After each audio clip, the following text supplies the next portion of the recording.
Good morning, everybody. Welcome to my talk, which is called Clean Architecture with .NET MAUI, Blazor, and ASP.NET Core. And I'm going to talk this morning about code sharing in full stack .NET applications. Quickly talk about the agenda, what I'm going to talk about this morning. So I'm going to do a bit of an introduction, talk about what is full stack, what do I mean by code sharing, what is clean architecture, and then I'm going to look into clean architecture with .NET MAUI and Blazor, and then I'm going to look at some traps to avoid. So I'm going to explain some of the things that I've done wrong. Very brief introduction to myself. My name is Matt. I'm a solution architect at SSW. I'm the author of a book called .NET MAUI in Action.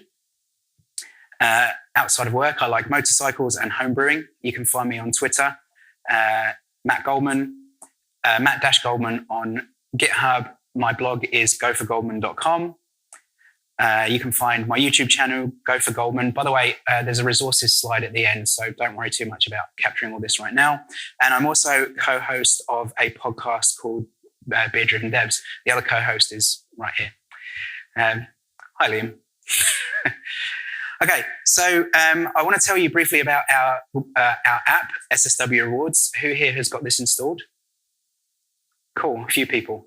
This is a .NET MAUI app. So this was built originally in Xamarin Forms. It's been upgraded to .NET MAUI. You can scan this QR code and install the app. You can get it from Google Play or from the App Store. Basically, you can get points, and those points can be exchanged for swag at our booth outside, and you can go into draws. You can get points by watching the talk. I'll show you a QR code at the end. You can get points by meeting people with SSW on their shirts. And there's some really cool quizzes in the app as well. And the quizzes are AI driven. There's a talk from our boss this afternoon, and I'm sure he's going to talk a bit more about that. So what do we mean by full stack? And I'm not going to spend too much time on this because I get the feeling we all know what we mean by full stack, but let's have a quick look. Who saw the keynote yesterday, by the way? Quite a few people. Okay, pretend you didn't see that for this next bit. Okay, so full stack, what do we mean by full stack? Well, usually we're talking about an application that comprises of a database, a server or API of some kind, and then the front end, which would be generally a web app and sometimes a mobile and desktop app as well. And this is the full stack, right? We all know that, okay? Now, if you're building one of these solutions or one of these products, you need to use different technologies for different parts of this stack. So for your database, you might use Postgres. You might want to use Cosmos. You might want to use SQL. You might want to use MySQL. You might want Mongo. There's a lot of choices. And then when it comes to the API, you might want to use ASP.NET Core not with an old logo like that, obviously. You might want to use Node. You might want PHP. You might want Ruby. There's lots of choices. For your UI, you might choose Angular for the web. You might want to use one of the JavaScript frameworks that came out since I started talking. You might want Flutter for your mobile, and Flutter now gives you other options as well. You might want to use FML. Sorry, that's Facebook markup language, or React as some people call it. You might like all of this stuff to go away with the wave of a magic wand. Wouldn't that be nice, right? Because, I don't know about you guys, but this looks like the back of a developer's laptop to me. That's just too much. Okay, so we'll make that go away. Now, in .NET, when we talk about full stack, the full stack story really started to become a thing back with .NET 5. So this was Microsoft's vision for a unified .NET. So one platform targeting web, mobile, cloud, IoT, gaming, so on and so forth. So, you can have you can have .NET on your fridge, on your wrist, in your pocket, whatever. Okay. Now, the .NET full stack story really started to become a thing with this, right? So when Blazor came along, now we can use .NET to write code in our browser. Okay. So we can use .NET everywhere. Okay. And then, of course, the new thing since .NET 6 and really since .NET 8 in November last year, we now have .NET MAUI as well. As I said, we've got SSW Rewards, and we've got several client projects now, and I've obviously got my own projects in MAUI as well. So, you've got that nice, cool Blazor logo, and believe it or not, that is actually the MAUI logo. Let's not dwell too much on that. So what do we mean by code sharing? Okay, so generally, we're talking about this don't repeat yourself principle. So don't repeat yourself. Who here is familiar with the DRY principle? Yeah, pretty much everyone, 90% of the room. So the DRY principle states that every piece of knowledge must have a single, unambiguous, authoritative representation within a system. So basically we're saying what it says on the tin, don't repeat yourself, don't have different parts of your software or your code base do the same thing. Let's have a quick look at what this looks like in .NET. Okay, so let me come out of here and just switch to this screen here. So this is a Blazor solution built with a template from .NET 7. So this is using the Blazor WASM hosted template, which was taken out in .NET 8. There's different ways of doing similar things now. And there's a nice way of doing mostly the same thing, except it doesn't give you this structure. And I really wanted this structure. Okay. So if we have a look at what we've got a shared project in this solution. And the shared project basically has one type, which is this weather forecast type. Okay. And then if we look at the server has a dependency on that shared project. And if we have a look down at these controllers, because this is the .NET 7 template, still using controllers, and this weather forecast controller here has a dependency on that type. So that's using that type from the shared project. And then if we go to the client, and if we look at pages and we look at the fetch data page, we can see that the fetch data page is using that weather forecast type as well. So pretty simple, right? So we've now got a really cool solution where we're sharing code between the front end and the back end, and it's all .NET. That makes life much easier, okay? Now, there are some problems with this. This is great for a demo, but we like to use some nice architectural patterns, and one of those is clean architecture. And if this was a clean architecture solution, we would have a problem here, which is that we've basically got our domain in our UI, okay? So let's have a look at what we mean by clean architecture. Who here is familiar with clean architecture? So that's more than half the room, I'd say. So this isn't actually going to be a talk on clean architecture. I'm not going to go too much into what it is. There are lots of great resources online if you want to learn about it. And I'll give you some links to some of those at the end. So I'm going to cover this quite briefly. So what is clean architecture? Essentially, it is a way of architecting your apps and your solutions that is often displayed like this. So you start off with your domain, and it's often portrayed in this kind of onion pattern. You start off with your domain in the middle, and the domain contains enterprise logic and types. Surrounding the domain, you have the application layer, and the application layer contains business logic and types. What's the difference? The difference is that the application layer contains logic and types specific to this application. Okay, so theoretically, your domain might be more broad. Surrounding these, you have the presentation layer and the infrastructure layer. Now, the whole point of this is that all the dependencies point inwards. Okay, so presentation is dependent on application. Application is dependent on domain. Infrastructure is dependent on application. Domain is not dependent on anything external.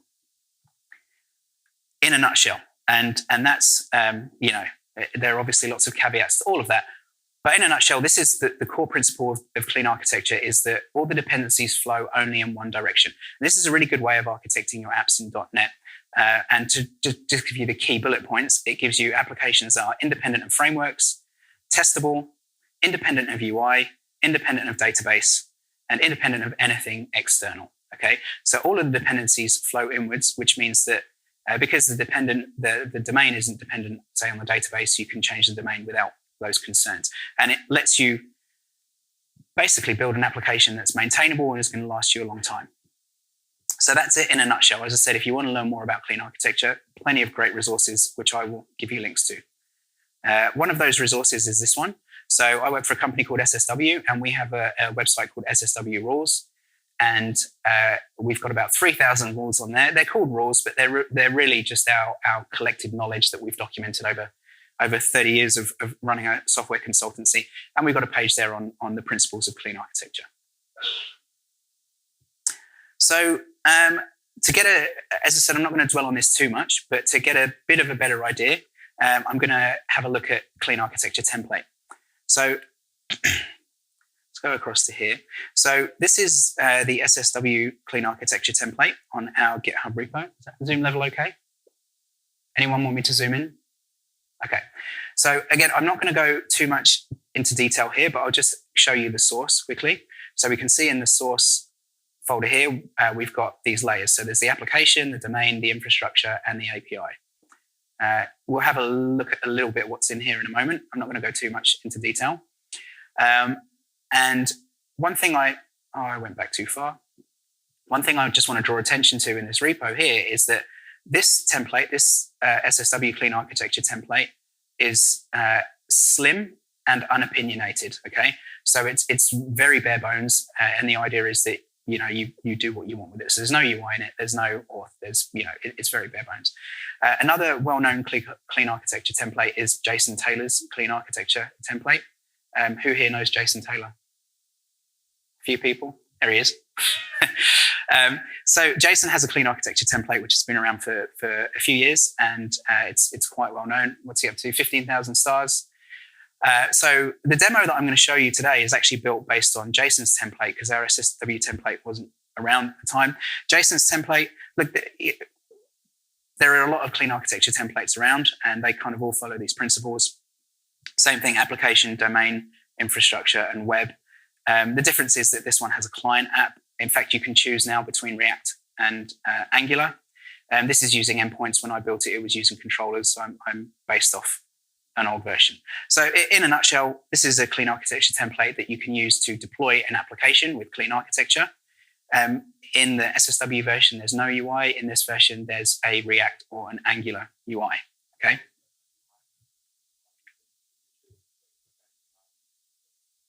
Yeah, so just to repeat what Jason was saying there is in the current version of his template, you can also choose no UI. So you can choose no UI web, so API only, or React or Angular as a client. Jason's got a bunch of talks online going into far more detail about all this. So if you're interested, I definitely recommend checking those out. All right, so what I'm going to show you now is a solution that I've built using clean architecture. And I've got here VS Code open, and in here you can see that I've got mostly the same thing. I've organized it into some other folders. Just zoom in a little bit more. So in core, that's where I've got application and domain. And then in infrastructure, I've got the infrastructure project. In presentation, I've got that web UI project. So this used to be called web UI, but now it's web API, and there is that Angular app. But I've also got this common up here. And in here, I've got this shared project. So similar to what we saw with the Blazor template earlier, right? Now in here, I've got all my DTOs. So if I go back quickly to here and just show you some more about what's in here. If we look into the application layer and I go to say to-do lists and I go to this to-dos query, we can see that we've got this to-do list DTO and this to-dos view model. And I'll just go back into this DTO quickly. And you can see that we're using AutoMapper. So there's a mapping profile here to map from this to-do list, to map from the to-dos entities that are in the domain to these DTOs. So that's all being done here. And then down these are in endpoints here. So if we look at this to-do list endpoint, this is returning that to-dos view model, which contains the to-do lists. So that application is using that view model and those DTOs which live in that application project. What I've done here is I've moved those DTOs to this shared project. Okay, so here's my to-do lists and my to-do items. But what I've left here, so if I go to here, is I've left the AutoMapper profiles there. So when you separate these and you share code in this way, it makes sense for those DTOs to be shared and be consumed by the UI. But obviously, I don't want my AutoMapper profile there because that's not a UI concern. So that shared project is now a cross-cutting concern. It's relevant to different layers across that clean architecture stack, including the UI, the application, and also the web project here. So if I go into, say, this to-do list controller, so as I said, this version using controller, still using that to-dos view model, but that's now coming from the shared project, okay? And then the other thing that I have here now, of course, is a UI. So I've still got the client app here in Angular. Now, I want to replace that with Blazor, okay? So I definitely want to replace that with Blazor because I want to have a full stack .NET solution, including web and mobile. But right now, I haven't done that yet, okay? So I have done my, let me just collapse some of this. I have done my MAUI UI. So if I go into UI, I've got this MAUI project here. Now, again, I'm not going to go too much into the details of the .NET MAUI app. Who here has used .NET MAUI? Awesome. So quite a few people. Yeah. So .NET MAUI is a tool from Microsoft for building cross-platform desktop and mobile apps with .NET. Okay. So again, I'm not going to go into too much detail about what's in this, but what I will show you quickly is that there's also this client packages folder. And in here, there are 3 projects. Okay. So I've got my API client base. And what I've got in here is, I'm going to show you something else I missed. So if I go down to my Angular project, and I go in here, and I go into app, you can see that we've got this file, this web API client.ts. Now, this is actually automatically generated using a tool called NSWAG. So NSWAG creates this TypeScript client that can be used by the Angular app to interact with the API and to interact with those those endpoints. So you can see here we've got a to-do item client, to-do DTO. This is all generated. Hang on. Okay. Over 1,000 lines of code for a generated client that interacts with a very, very simple API. But, we didn't have to write it. So that's cool, I guess. Okay.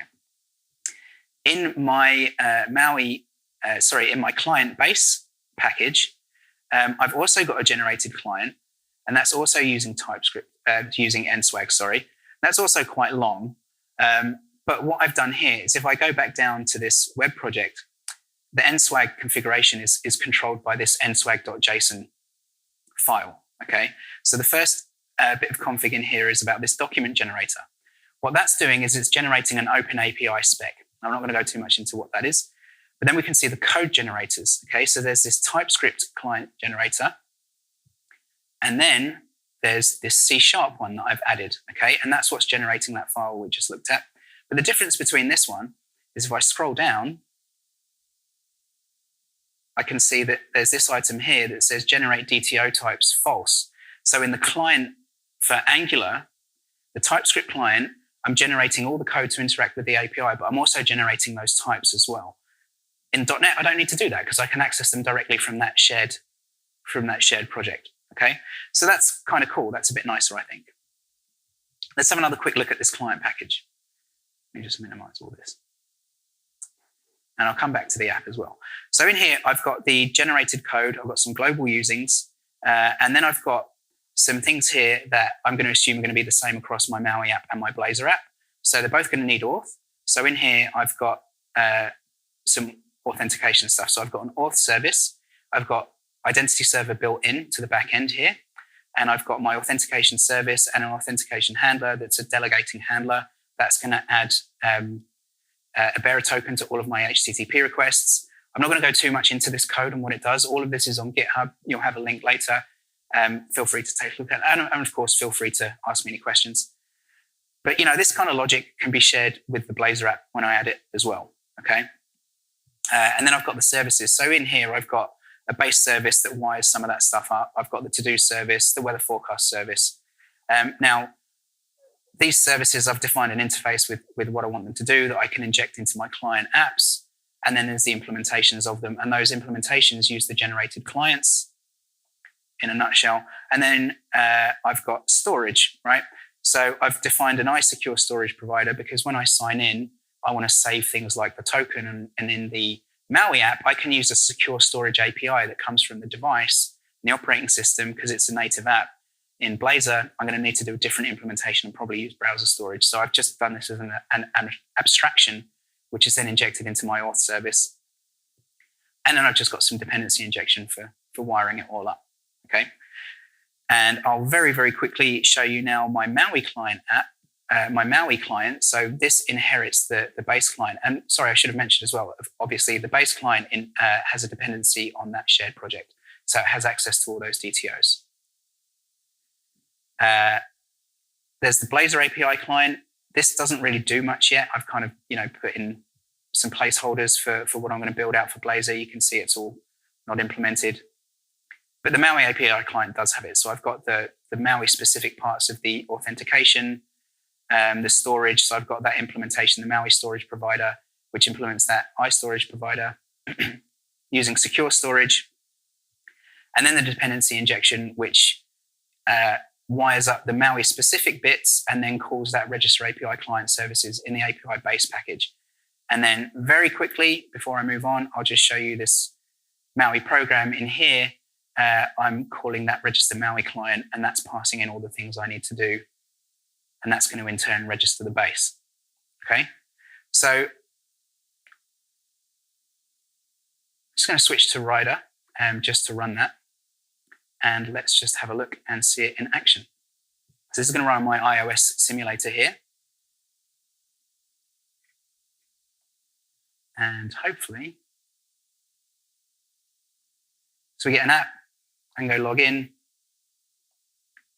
It's going to open up a web view, and I should be able to sign in using an account I made earlier with a really secure password. Don't tell the safe stack guys. Cool, so I can log in. I'm just going to delete that. But yeah, you can see I've got a to-do list. I can check some items off. I can add an item.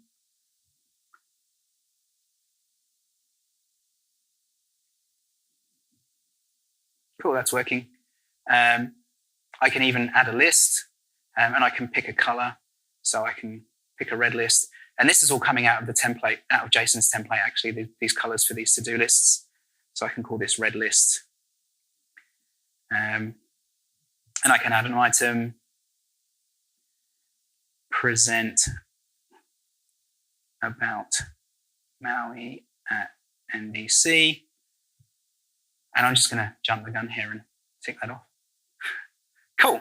Okay, awesome. So that works, right? So what we've seen here is that I've got an API that's built using clean architecture, and I've got code that the API is using that's shared with the UI. That's pretty cool, right?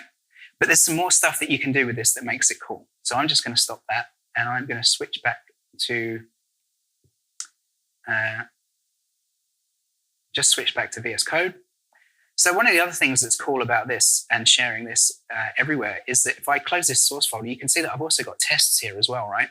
So I've got all my tests for the backend. So I've got the integration tests, the unit tests, the acceptance tests, but I've also got unit tests for the app. So in MAUI, in .NET MAUI, we use a pattern called the MVVM pattern. Who here is familiar with MVVM? Lots and lots of hands. That's cool. So for those of you that are not familiar with MVVM, it stands for Model View View Model. I'm not going to go into what the pattern is, but it's a pattern for building apps in UIs that was actually originally introduced for WPF. So if you're building a UI in .NET, not Blazor, but if you're building a UI in .NET, you would use a pattern which would probably be MVVM. Now, by using the MVVM pattern, what I can do in my, let me just go back to my MAUI app, is I write view models, and in my view models, this is where my logic and state for my UI goes. So if I look at my main page, I write my UI in XAML, and there is a C# file associated with it. In fact, the XAML file gets compiled to C#. That's why this is partial. But you can see there's not much being done here apart from setting a binding context, which means that all my logic for that page and for handling all those view models is all here in this main view model, okay? Now, the other thing that we can do with .NET now is multi-targeting. So you guys familiar with multi-targeting? Yeah? So I guess I'm going to gloss over this, right? Because it's not the main point. But if I go to, I'm going to just do this through here. If I look at the CSproj file, we can see that I'm targeting up here using target frameworks, .NET 8 for Android, .NET 8 for iOS, and .NET 8, okay? And I've added this condition here to say that if the target framework is not .NET 8, so basically if it's Android or iOS, the output should be an exe. And what this is going to do is if I'm targeting .NET 8 rather than .NET 8 for Android or iOS or Windows or Mac or whatever, the output is actually going to be a class library, not an executable. And that means that I can very easily run tests against it without it having to be complicated UI tests. So if we go down here, we can see that I've got tests here for my view model, and I can just run tests. And I can write tests and run tests against my view model, which is pretty cool. And that's one of the benefits of the MVVM pattern. And one of the benefits of code sharing in a full stack .NET app, and I'll just run all these now, is that all of my tests live together. So my tests for my UI and my tests for my API and my integration tests and all my unit tests, everything, they all live together. So I'll just let these go off and run. And I'm pretty sure the acceptance tests are going to fail because UI acceptance tests, I'm always reminded of, I shouldn't say, but I'm always reminded of that Gandhi quote when someone asked him what he thinks of Western civilization. He said, it sounds like it'd be a good idea. Anyway, while we're waiting for those to run, I want to ask you guys some questions. Does anyone see any problems with what I've showed you so far?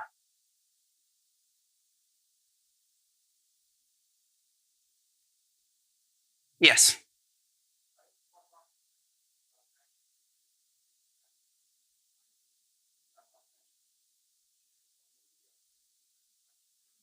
That's a really, really great question. I'm going to repeat the question. So the question was that he said one of his concerns would be validation. He said, because obviously you want to do client-side validation and you want to do back-end validation. So he said, oh, there you go. As suspected, sorry, quickly, I'll just say that all of those tests passed, which is good, including my unit tests for my app. The acceptance tests didn't pass. That's just because I haven't got them set up properly. So validation. Would the validation live in the shared project, and could that be used across the back end and the front end? The front end validation could, right? So you could have validation that would be relevant to your Blazor UI and your mobile UI, and that could live in that shared project, and that could be used across both. But the back end would have its own validation.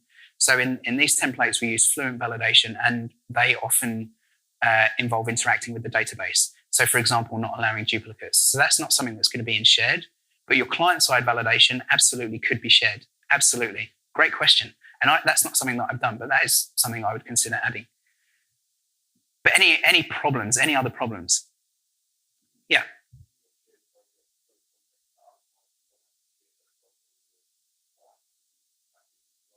Yeah. So the question was, in my shared, I've got complex data types that need to be shared across the back and front end.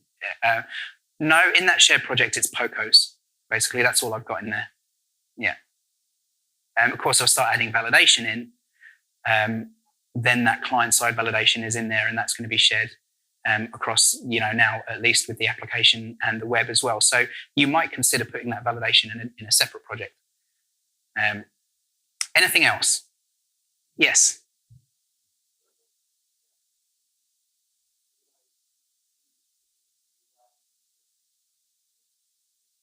Yeah. So the question was, what if you want to host the API and the UI separately? You can do, absolutely. There's no reason not to. So at the moment, the UI that's in here is, there's two UIs. There's the MAUI UI, the .NET MAUI UI. That's obviously not going to be hosted with the backend. That's going to be hosted on an app store. And there's the web UI, which is an Angular app. So that can be shared and hosted by the backend, or it can be just a static app that's hosted anywhere else. And when I add the Blazor app, that can follow the same model. So that can be shared out and hosted by the backend, or it can sit somewhere on a CDN just as easily. Any other problems? Yeah.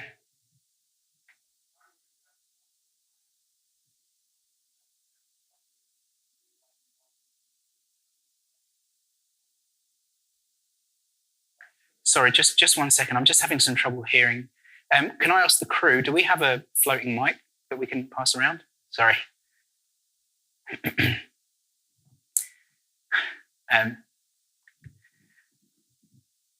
I'm just going to wait for the mic.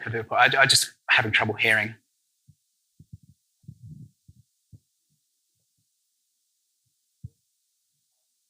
Thanks, Gert. Is that better? Oh, million times better. Thank you. So on a scenario where you have multiple clients, obviously each one with slight differences in the data that they're going to go and present, by sharing a single view model, and by obviously, potentially querying the same data for that view model, are you losing an optimization? Yes, you are. And that's why you don't share a view model, right? So when you think about, outside of the MVVM pattern,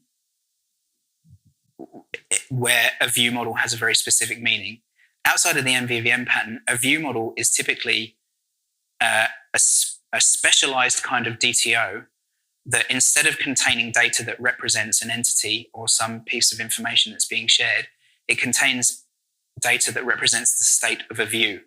Okay, so view models are specialized to views. So you're going to build a view model that's specific for a specific view. I actually used the wrong term. I meant sharing the DTOs. That's what I meant.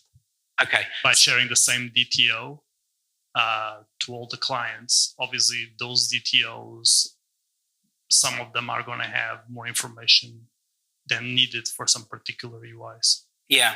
So that's question is, I think, outside the scope of what I'm talking about today. If that's something that's concerning you, there's a very, very good solution to that problem, and that's to use GraphQL.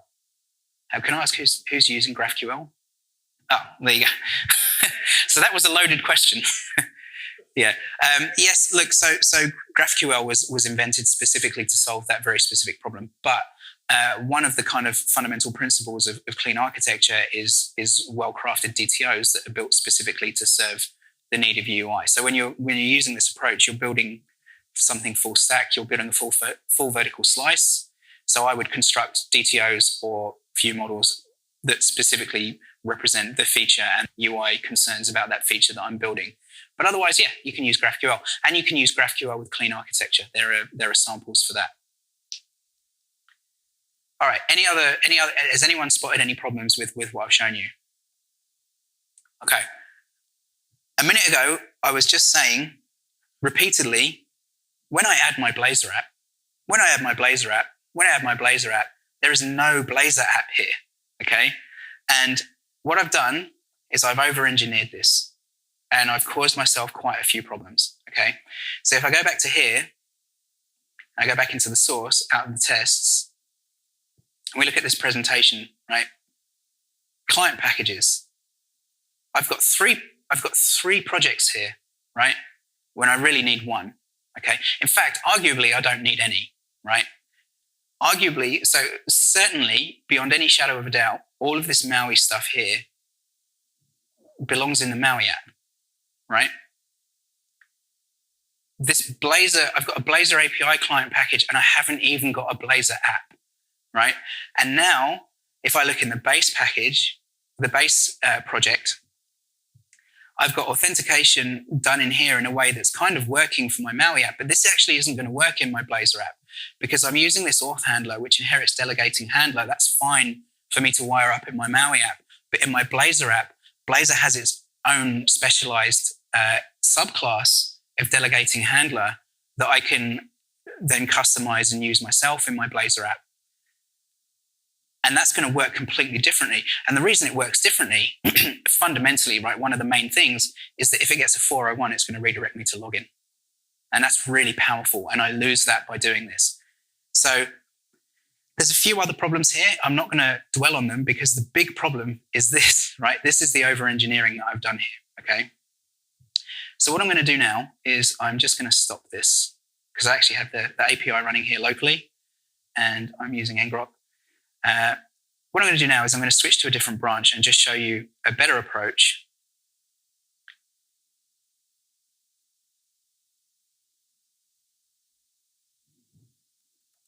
Whatever.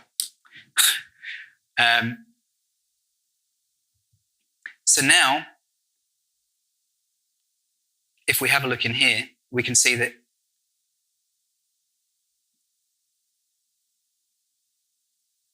sorry, this is actually just a Git issue. This doesn't exist on this branch, right? If I look in UI, I've got the MAUI, sorry, something's gone wrong with my checkout here. I am going to switch to the repo and show you there.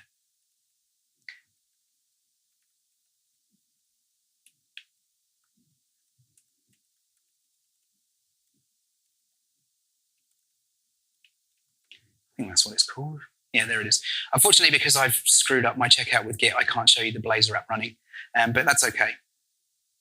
So if we switch now to this branch and we go down to presentation, now I do still have a base, a client package for the API client, because there are things in here that are shared, right? So both clients are going to need these services for talking to the API. They're both going to need some dependency injection to wire them up. They're both going to have some generated code, okay? But you'll see that that's it, right? They handle auth differently. They handle securely storing things differently. So none of those things are in here, right? If I go now down to my MAUI app, which is just called app on this branch, all the authentication stuff is in here, right? It doesn't need to be there. If I go down to the Blazor app has its own auth, which is done its own way and makes sense for the Blazor app, okay? This is the custom authorization handler in the Blazor app, which is inheriting this authorization message handler base class I was talking about earlier. The point is, it does it all in its own way, okay? So I had this great idea. That I was going to build these client packages and then, have the base client. And long story short, I over-engineered it and I caused myself a bunch of problems. And I haven't gone into what the problems are, but there are more problems than I showed you here. And if you want to look at the code, you can see some of the knots I've tied myself in. So let's have a chat about that, okay? So I'm going to go back to here.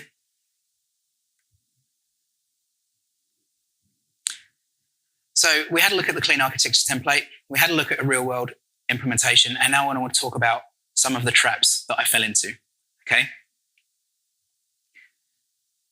I want to revisit this concept of the dry principle, okay?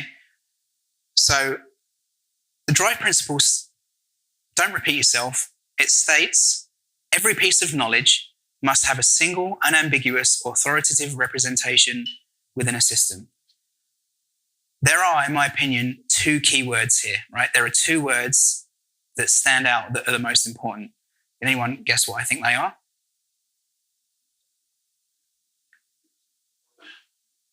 Unambiguous and authoritative. Yep, those are definitely good choices. Yeah, I would pick knowledge and authoritative.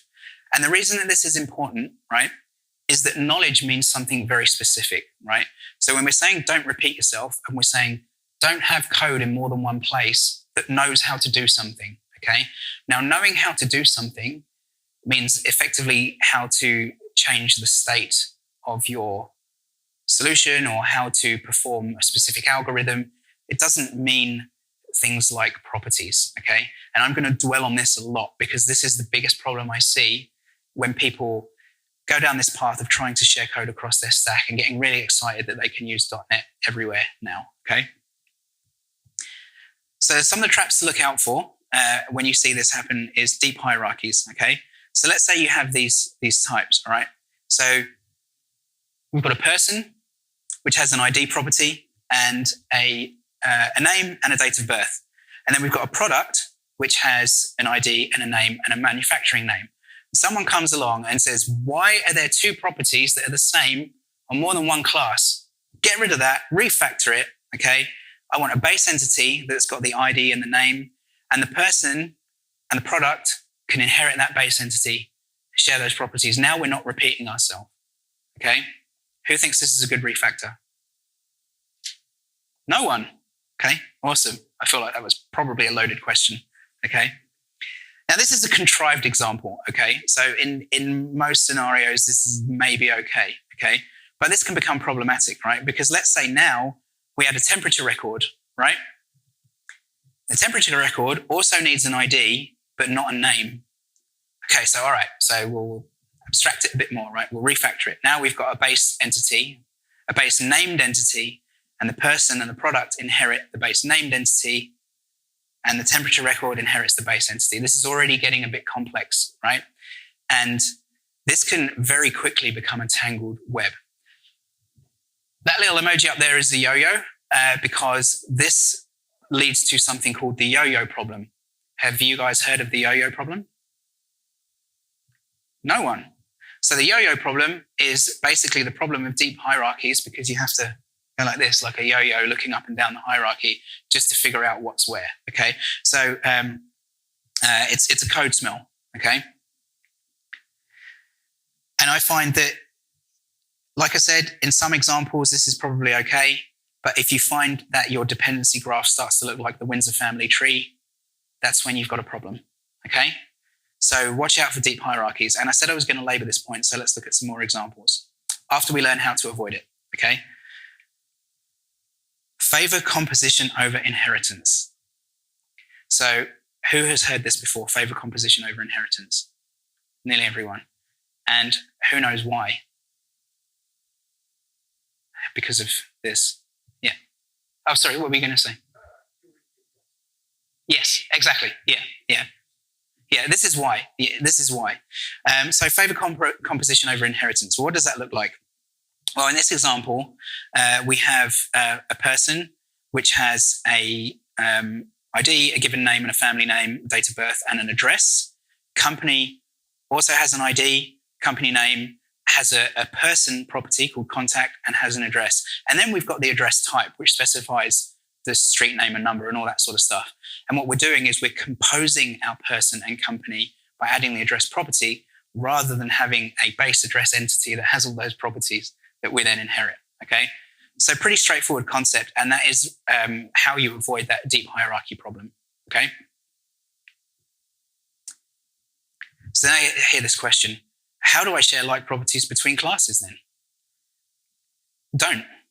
You often don't need to, right? There is nothing wrong with having more than one class that has an ID property, okay? Now, look, as I said, that's a contrived example, and you may have a base entity with an ID, but sharing your ID property is not a good reason to have a base entity.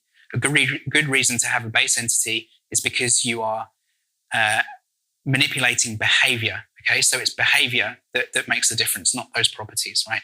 So if you have some custom behavior, you have some EF core interceptors or something like that, that's a perfectly valid reason to have a base entity. Sharing properties between classes is not a reason, okay? So when we talk about favoring composition over inheritance, the time to use inheritance is when subclass is a type of base class. Okay, so there's something called the Liskov substitution principle. Who here has heard of that? Most hands up. So I'm guessing most of you know about the solid principles. So one of those is the Liskov substitution principle, which states that a derived class should be able to stand in for its parent class. Okay, so if the child class is the parent class, it's okay to inherit, otherwise compose. Okay, but if you're just sharing properties, composition is the way to go. So some more examples. Let's say we've got this base soft delete entity that's got a bunch of properties on it, like a name, created by, ID, so on and so forth. Okay, but the most important one is this one, bool is deleted. Okay, and that is because we're going to have behavior where we have an interceptor where the change tracker in EF core, if it detects a deletion, instead of deleting it, we're just going to mark it as it's deleted. Okay. Then we've got a user class that inherits that with some user-specific properties, and a product class that inherits it with its own properties. Who thinks this is okay? Who's not sure? Who thinks this is not okay? Okay, the numbers don't quite add up there. This is okay, right? This is fine. This is fine. Let's look at another example, okay? So let's say we've got a base class of shape, which has a side count and a name. Name is probably redundant. And a virtual method called getArea, okay? Then we have a square, which inherits shape. Its name property is probably going to be square, so a bit redundant. And it provides an implementation of that getArea method, plus an additional property, which is specific to square side length, okay? Then we have circle, which has a circle-specific property called radius, and an implementation of the getArea method. Who thinks this is okay? A few more hands. Who thinks this is not okay? You don't think that's okay? You don't think that's okay? Who's not sure? few more hands. Okay. I think this is okay because a square is a shape and a circle is a shape. Why do you not think this is okay?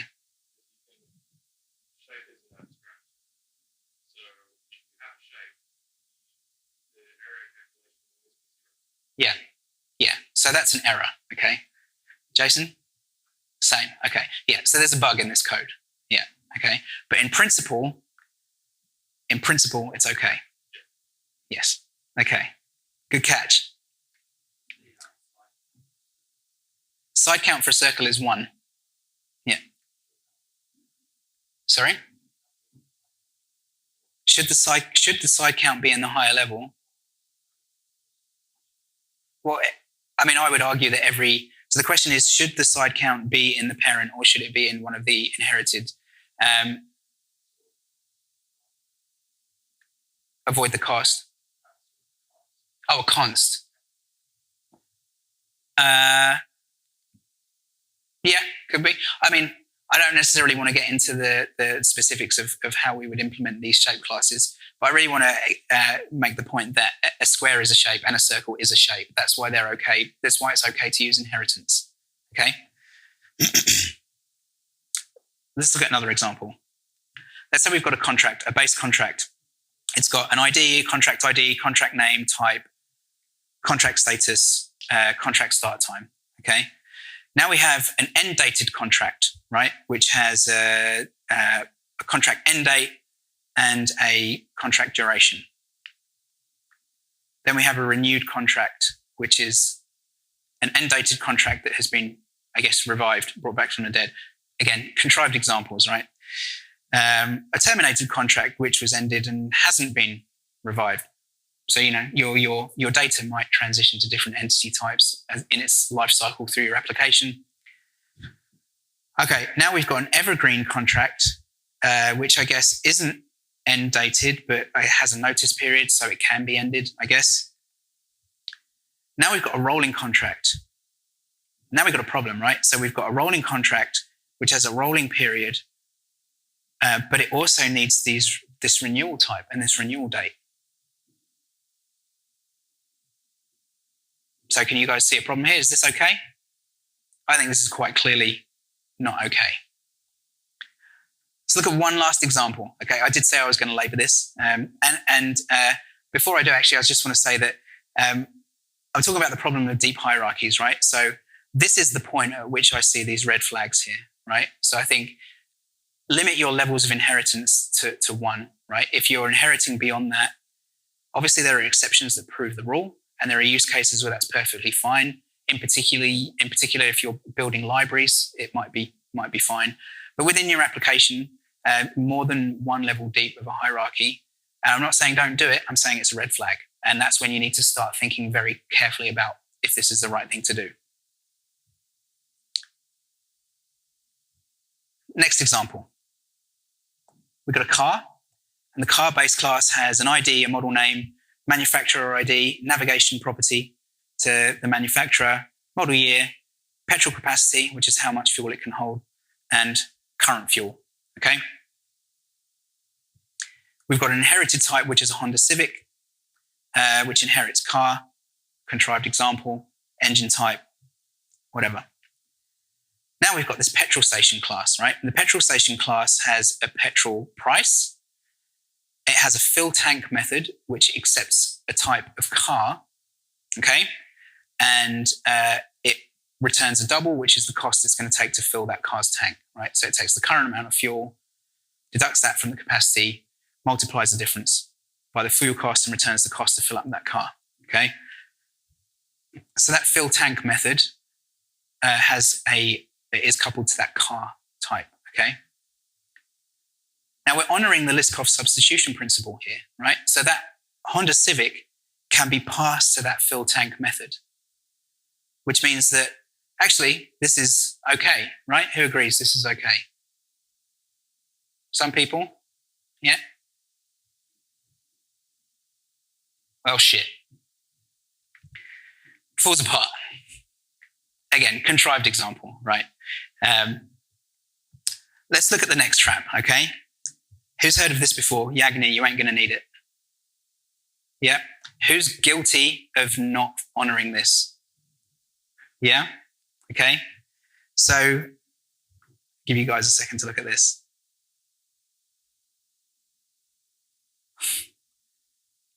Who's seen this before? I know that Matt Wicks in the front row here has seen it before because he wears XKCD t-shirts. Have you guys heard of XKCD before? Yeah. If you haven't, look it up. It's cool. It's a very good webcomic. But this cartoon here summarizes the issue. But let's look at a real example, right? Perfect classic example. You know, you ain't gonna do it. I certainly didn't need the Blazor API client, and I arguably didn't need the API client at all. What I should have done was focused on building my MAUI app. And if I'm following a good pattern like MVVM in my UI and I'm writing clean code, when I introduce my Blazor app later on, I can abstract the bits out I need into a separate class library that the Blazor project can be dependent on as well. Okay?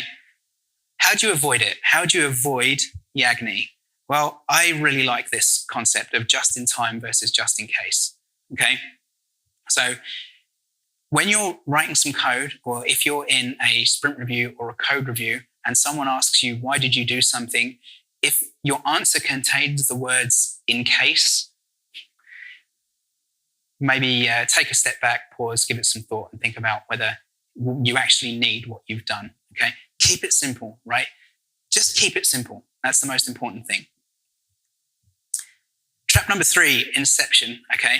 So this is something I see less commonly, and this is just something to watch out for. So some people really like clean architecture, and we're using it everywhere else. So they say, all right, cool. So we've got our clean architecture solution, and then we're going to build our UI, and we start using clean architecture to build out the MAUI app or the Blazor app as well. And then it quickly becomes, you know, inception. Okay. So again, red flag more than don't do, because you do need to use good architectural patterns in your UI. But if you're using a pattern like MVVM, you don't need to worry about this, because if you need to refactor it later, you can, right? So if you need to start, if your UI is becoming unwieldy and you want to refactor it and start moving bits out to different projects, if you've written clean code, you can do that, right? So Yagni, don't fall into this trap. If you refactor and end up with something like this later, great, that's fine, but just don't start out like this. Clean architecture has a presentation layer, and the presentation layer is your UI. You don't need to build clean architecture inside a layer of clean architecture. How do you avoid it? Same thing, just in time versus just in case. Like I just said, right? If you're using an MVVM pattern or any good pattern, MVU is also a popular pattern in MAUI. Luke, I'm picking on the audience here. Are there any good known patterns for Blazor? Yeah, so Flux, yeah. So there's a few patterns, right? So same thing. Use a good pattern, write clean code, and then you don't need to over-engineer it. You can refactor it later. In fact, I really like this quote. Maintainable code is not code you don't have to refactor. It's code you can refactor easily. Right? Has anyone heard this quote before? Yeah? Well, because I just said it, so I don't know. But I think this is really important, right? If you're writing code and you're looking at the code you've written and you're thinking, this is really good because I don't have to refactor this, you are wrong. And I don't normally say with absolute certainty that anyone's wrong about anything, but I guarantee you that if you believe that your code has a future and a lifetime and you're saying you don't have to refactor it, you are wrong, because you will have to refactor it, and you want code that you can refactor, not code that you don't have to. So I want to talk a bit about the pit of success, because we've spoken about some patterns here, like clean architecture, MVVM, what have you. Who is familiar with the pit of success? A few people. Does anyone know where this concept first sort of came from and gained popularity? It was C#. So the concept of the pit of success was introduced as a core fundamental principle of C#, right? The idea of the pit of success is that success is at the bottom of this pit, okay? So it's easy to fall into and hard to get out of. So if you set things up in such a way that it's The easiest way to do something is the right way. And I use the term right loosely. It's the way that you want to do it. And doing it a different way is hard. Then you're set up for success. And one of the ways you do that is with clean architecture, okay? Or patterns like MVVM, like I mentioned earlier, okay? Now, if you don't like clean architecture, that's fine. Use something else, but keep it consistent, okay? So this is a clip from a talk by Jimmy Bogard. He's here this week. He's not here right now. I'll pull him up on that later. But this is really important, right? And I think that if you're using clean architecture, stick to clean architecture. If you're using MVVM, stick to MVVM, because that's what keeps you in the pit of success, is just doing everything consistently. And what that also means is that if someone comes along later and says, actually, this is a better way of doing it, and you look at it and you say, that is better, let's refactor, let's do that. Well, then it's easy to refactor and just change everything to the new pattern and new approach because everything is consistent. So, yeah, I've got my ways that I like to do things. I've got the patterns and the architectures that I like, but I am much more invested in making sure that we keep things consistent because it keeps you in the pit of success and it lowers the cognitive load, right? You don't want to look at something and think, how is this done? You just want to get on with writing your code and writing your feature. And that's why, I like clean architecture. That's my go-to pattern. But I would say that using an architectural pattern, the benefits of using an architectural pattern far outweigh the specifics of which pattern you use. So bonus tip, I'm going to give one last bonus tip, right? And that is clarity over brevity. So I'm going to show you a short video clip. And this came from, I found this when I was looking for some content related to meetings. And this came up. I thought it was brilliant. You're onto something with this idea. I really like it. Carol, did you get that down? Yeah. Sorry, what is C-test up sub YT pros? Well, I'm abbreviating to make room for all these great ideas in the contest. Yeah, just a short clip. But, I'm sure we've all seen code like this. And I think we fall into this trap, especially those of us that are above a certain age, where you think back to like the Windows 3.1 limitations, where you had this like 7.3 pattern. So all of your file names had to follow a 7.3 pattern, right? So your extensions could not be more than 3 characters and your file names could not be more than 7 characters, right? So we all had to come up with creative ways of naming things briefly. I used to write games in a version of BASIC called Amos. And I remember, one day I was writing a game and I wanted a variable to hold the health of my character. And I was chuffed with myself when I came up with NRG. I was like, oh, I'm a genius. That's brilliant. But we don't need to do things like that anymore, right? Clarity is far more important than brevity, right? Use meaningful names, like link queries, right? Link statements. You always see, X, arrow, X dot, whatever. Just put user, man. Just put user, right? And especially when you go to the next property that it's related to, and then it's like .y. It's like just put .roles, right? Clarity. It's better. So I generally find that to summarize all of this stuff, particularly when we're talking about everything that we're doing here to avoid repeating yourself and trying to keep our code dry, right? Because that's the biggest trap out of all of these, right?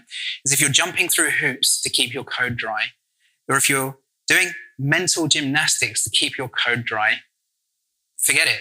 Let your code be wet. Who has heard this before? Wet? Write everything twice. In fact, make it so wet, let it rain. Make it rain, okay? And remember that not repeating yourself in code is not repeating knowledge. Don't repeat knowledge how to do. Don't have different bits of your code that know how to change things or perform actions or algorithms. You can repeat properties, that's fine. It's not the end of the world. I really like this concept from Python that I'm going to show you now. Who here is a Python dev? A couple of people-ish. You know why it's called Python? Who said that? Monty Python, that's right. So Monty Python, the comedy troupe, right? So the language Python is named after Monty Python because its fundamental principle is that it's supposed to be fun. It's supposed to be fun. I asked you earlier who saw the keynote yesterday, right? Remember when you wrote your first line of code and it was probably a print statement, and you probably wrote a really simple program that was like enter your name. You add it to a variable and it writes out to the screen, your name is whatever they put in. You're like, wow, magic, right? It's fun. It's fun. And this is what it's supposed to be, right? So given that the culture within Python is that things are supposed to be simple. And I found this discussion on a forum, right? And there's this bit here where he says, damn it, people, in Python, that's clever is an insult. And I really love that. And I think that that's something that outside of Python, we can all take away as well. I'm not saying don't be clever. And I'm not saying don't, engineer things gracefully or nicely. But if you're spending more time dwelling on, have I engineered this cleverly? Is it clever? Am I focusing on getting the adulation of my peers? You're probably missing the point. Keep it fun, keep it simple. Now, the best tool for the job, right, to avoid all of these traps, the absolute best thing in your toolkit is, what do you think it is? Anyone? Just in time. Close, but no. Anyone else? It depends. No. Source control. No. It's this, right? It's your peers, your colleagues, your friends, okay? In my case, the absolute best tool for the job for avoiding over-engineering, for avoiding underutilizing the great tool that is code sharing across a full stack is my peers, my colleagues, right? So whenever I'm writing some code, whenever I am unsure about how to do something, or wherever I'm doing something that's different or new or whatever, I call up some colleagues, call up some mates, and I go through it with them, and I get them to red team it. I get them to tear it apart, because I guarantee you, right? This is another absolute certainty, and it's the only one of the two. I guarantee you that no matter how clever you are not cleverer than you plus your colleagues. Okay, so for me, the best tool in my toolkit is my colleagues and my peers. And one of my favorite things to do is really, call my colleagues and get them to just tear apart what I've built. And, not because I like it being torn apart, but because I have so much more confidence, knowing that I can walk away afterwards, either with something that a group of people that I respect have looked at and said, yes, that's good, or I've walked away with some tips from them saying, these are the things you need to change. So I want to talk about code sharing plus just before we wrap up. So far we've talked about code sharing within a solution, but you can actually code share across your enterprise, right? So this is a diagram from my book. I mentioned my book earlier. I don't talk about it much, but I did write a book, okay? Now in this example in the book, there is an application that we build called Maui Stocktake for a company called Mildred's Surf Shack, okay? Maui Stocktake is a .NET MAUI app with shared code. Now in this example, what we can end up with is an API client, like I saw, that the Maui app uses. And that API client talks to this customer portal because that's where some data is about stock and inventory and that sort of thing, right? In the future, if I want to build another Maui app and I want to share my UI between those apps to keep my consistent branding and look and feel, well, I can take those controls out of the Maui app and put them in a Maui class library and share them. If I build my customer portal in Blazor, and this Stocktake app, by the way, is internal, it's not customer facing. But if I then build a customer portal, well, then I can take that UI out of the customer portal and put it in a Razor class library, and I can share it with a Maui app, right? That is a Maui Blazor app. And now I'm sharing that UI between my customer portal app and my customer portal API. So you can go way beyond what I've shown you today, which is code sharing within a solution. And you can code share UI and business logic with .NET across your whole enterprise, which I think is really cool. And in fact, we do have a client at SSW that is working towards that. Some of the guys here are working on that. Excuse me. So I mentioned the book, and I'll mention it one more time. So a bit of shameless self-promotion. If anyone here has not bought a copy of my book and you would like to, you can use this QR code and this link will take you to it. And you can use this code here, NDC Goldman 24, and that's going to give you 45% off an electronic copy of the book. In fact, that code, I believe, will give you 45% off anything at Manning. So yeah, feel free to use that code and feel free to buy a copy of the book. If anyone wants a physical copy of the book, by the way, we've got some out at the SSW booth. So come and see me and you can pick one up, and I'll come back to that in 1 second. So the resources that I mentioned earlier, so there's a QR code. I'll just linger on this for a minute so you guys can scan that. But if you just go to the URL, I should have bit.ly'd this. I do apologize. But the urlist.com/ca-net MAUI-ASP.NET Core-Blazor. Bit of a mouthful. I'll just leave this up for a few more seconds. Is anyone still waiting to scan this or grab this URL? Okay, I think we're good. So I mentioned earlier that we had the SSW Rewards app, and I mentioned earlier that if you have it installed, I would show you a QR code. So for coming to watch my talk today, we're going to give you 800 SSW points. So get your phones out, scan this QR code, and that's going to give you 500 points for watching my talk. Now, I mentioned I was going to come back to the book. If you pick up a physical copy of my book, you will get 10,000 points. So come and see me later, and I'll hook you up with that as well. So I'll just leave this up for a few seconds because it looks like there's a few people eagerly getting those points. So the points, by the way, can be exchanged for swag. We've got some swag at our booth. We've got these Keep Cups, some Me Bands, and then we have some bigger prizes like this Google Hub thing. We've got an Xbox giveaway this week. So you go into the prize draw to win those things if you've got points and if you're on the leaderboard. We also have in the app some quizzes, some tech quizzes. This is a cool new feature that we've introduced this year. If you go into the app, you can earn points for doing those quizzes, and we've got quizzes on different technologies. And I mentioned that my boss is going to talk about this a bit later, but those quizzes are AI generated and AI driven, which is pretty cool. New feature, definitely worth checking out. So just a quick recap. We talked a bit about what is full stack. We talked about what is shared code. What is clean architecture? What does clean architecture with .NET MAUI look like? And we looked at some of the traps to avoid. Thank you.